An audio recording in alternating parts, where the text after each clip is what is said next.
Alright folks, how's it all going? Hope you're keeping safe out there. Today I'm taking a look at the Transformers Legacy Deluxe Class Insecticon Kickback.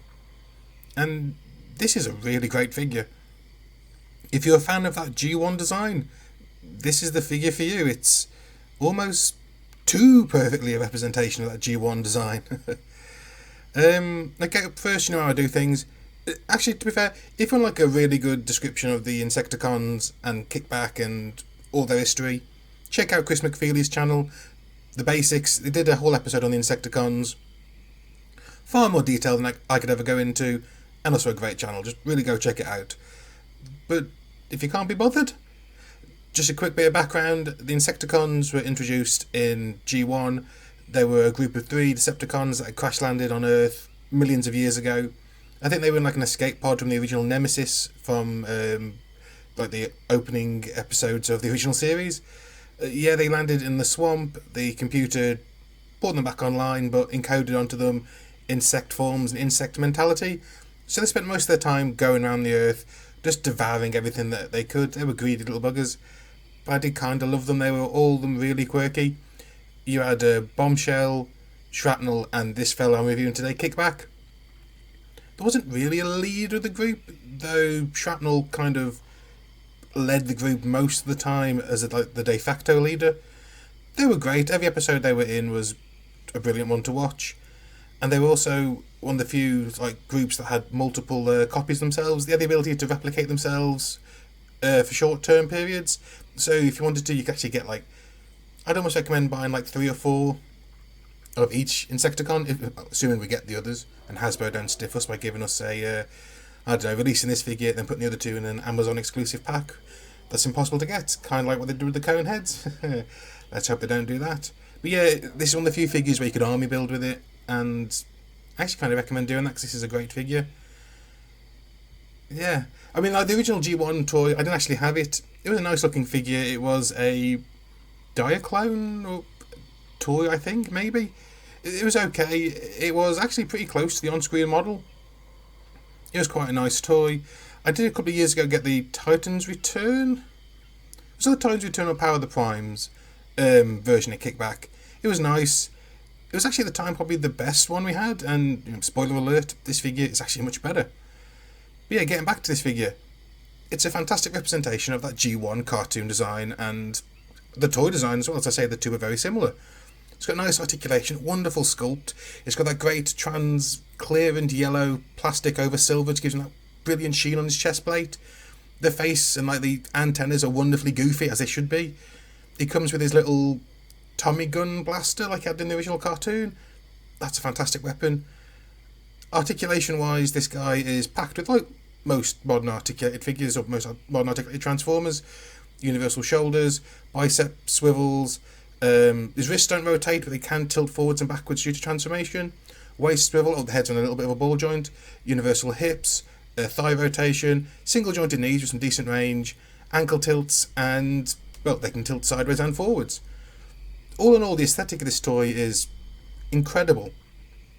Realistically, the only quibble I've got is with the kibble. On the back of his arms, the insect arm just sort of sticks out back there. I kind of wish they put an extra joint in just so it would fold up flush and hide away. That's a very minor thing to what is, ostensibly a really smooth and really clean transformation in robot mode. And as I say, he comes with some nice accessories. He comes with his classic G1 gun. He also comes with a pair of purple dark energon blades. Obviously, the legacy sort of theme is having energon enhanced weapons. These are his. I think they're a bit of a nod to his appearance in the Fall for Cybertron game, or was it War for That's all the definitely War for bloody hell, which game was it? No, Fall of Cybertron. That's it, the Fall of Cybertron game, which had a figure as well. I didn't actually have that one. It did look nice, but I never picked it up. But he had more wings that were kind of more like this. There's a nice little nod to it. They're nice. They work in his hands as a pair of just big blades, or if you want to, you can combine the two together to create this large berserk style blade. It's really over the top. I kind of like it.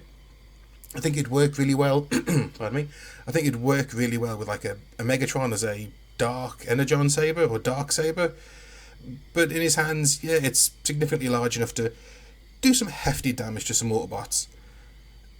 But of course, this being a modern figure, he has loads of 5mm ports and his hands are 5mm compatible, so you can give him all manner of accessories, and his weapons are of course blast effect apart, nearly.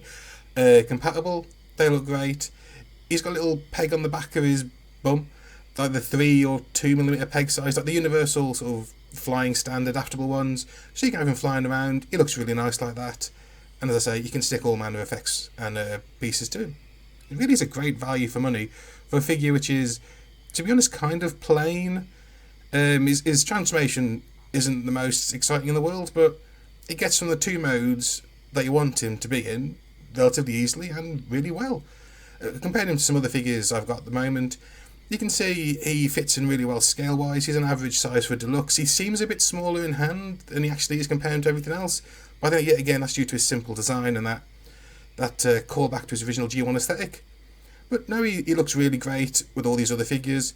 As I said, his transformation is probably the easiest of any modern transform I've had. Like, I've had like core class figures that are harder to transform than this guy, but you can't deny the results. He's a great representation of his G1 Insecticon Locust mode.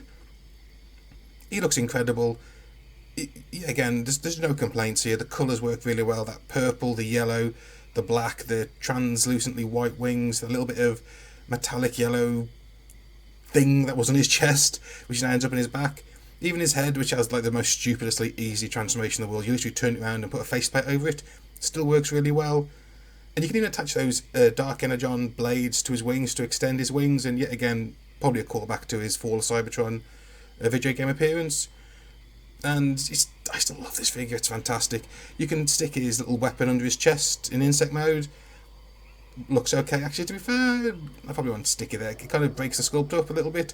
But just as you could in robot mode, you can use that flight stand to have him flying around in insect mode, which I really love.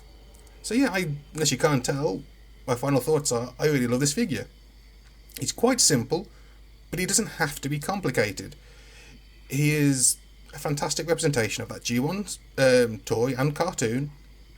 And if you like G1, you need to get at least one of these guys. As I say, great army builder potential. Pick 2 or 3 up, possibly, if you can.